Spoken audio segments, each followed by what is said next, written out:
On a demandé donc à un historien de venir nous éclairer maintenant. Merci d'accueillir Patrick Boucheron.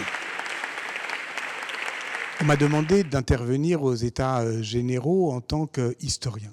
Et comme historien, évidemment, je ne peux que constater, je dirais, l'usure de ce modèle de la protection sociale dont je rappelais que c'était une de nos utopies d'après-guerre. Dans un monde qui brûle, l'idée de prendre soin du monde plutôt que de le transformer reste au fond d'actualité.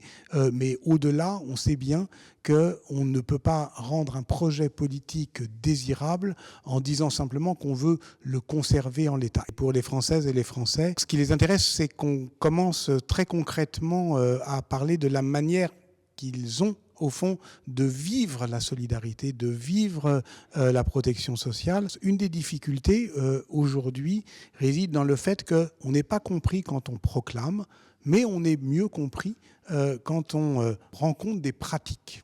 Et voilà pourquoi il est si important pour moi de reformuler en fait le questionnaire politique à partir des expériences concrètes, des expériences éprouvées de la société civile organisée. Et c'est pour ça qu'il nous faut une intelligence collective dont la forme des États généraux permet finalement de maintenir l'élan et l'allant. L'important, c'est que cette intelligence collective, elle est liée à la société civile organisée, c'est-à-dire des associations, c'est-à-dire tout un mouvement, au fond, mutualiste qui donne le plus vivant et le plus précieux de cette notion d'expérience sociale.